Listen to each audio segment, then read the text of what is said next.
जो त्रिभुज है इसमें ध्यान दो कितनी भुजाएं होती है?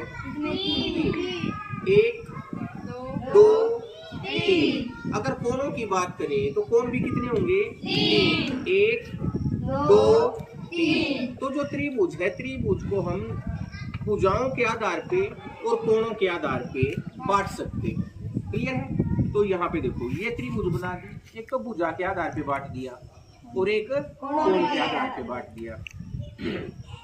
भुजा के आधार पे देखो जब तीनों की तीनों भुजाएं बराबर हो, समबाहु, सम मतलब समान है, बाहु मतलब इसकी भुजाएं, तो उस त्रिभुज को हम क्या बोलते हैं? समबाहु त्रिभुज। त्रिभुज किसे कहेंगे? तीन भुजाओं से घिरी हुई बंधाकृति को हम क्या बोलेंगे? त्रिभुज। तीनों भुजाएं बराबर तो क्या बोलेंगे? समबाहु त्रिभुज। अगर दो भुजाएं बराबर है तो समद्वि बाहु। सम बराबर है, द्वि दो, बाहु भुजाएं। अगर एक भी भुजा बराबर नहीं, विषम बाहु त्रिभुज। क्लियर है? अब बात करें इसके कोणों के आधार पे। अगर सारे के सारे कोण, तीनों के तीनों कोण 90 डिग्री से कम है तो उसे हम क्या बोलते हैं? न्यून कोण त्रिभुज। अगर इनमें से एक कोण भी, जैसे ये है, एक कोण भी अगर इसका, ये भी नहीं, ये वाली देखो, एक कोण भी अगर इसका 90 डिग्री का है तो क्या बोलेंगे? समकोण त्रिभुज। सबसे छोटी कौन सी 90 डिग्री से कम वाली? न्यून कोण त्रिभुज। फिर 90 डिग्री वाली को क्या बोलेंगे? समकोण त्रिभुज। और ऐसी त्रिभुज जिसमें एक भी कोण 90 डिग्री से ज्यादा है तो उसको क्या बोलेंगे हम? अधिक कोण त्रिभुज। क्लियर है?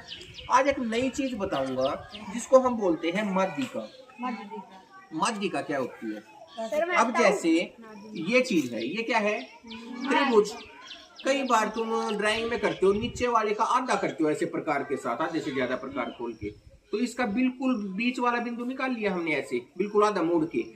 अब अगर इसके बिल्कुल बीच वाले बिंदु को इसको इसके सिर के साथ मिला दिया जाए तो जो ये रेखा आएगी ये क्या कहलाएगी? माध्यिका। मध्य बिंदु के साथ जब शीर्ष को मिलाया जाता है तो उसे हम क्या बोलते हैं? माध्यिका। एक त्रिभुज में एक माध्यिका तो ये होगी। अगर ये त्रिभुज ये हो जाए, नहीं देखो ये हो जाए तो माध्यिका अलग बनेगी ना। इसको इससे मिला दिया, बोलो पहले ये देखो, ये क्लियर है? एक माध्यिका कौन सी बन जाएगी? इससे नीचे वाली। तो एक त्रिभुज में कितनी माध्यिका बनेगी? एक। देखो ये तो इसकी माध्यिका बन गई मध्य बिंदु से, ये इसकी माध्यिका बन गई मध्य बिंदु से, और ये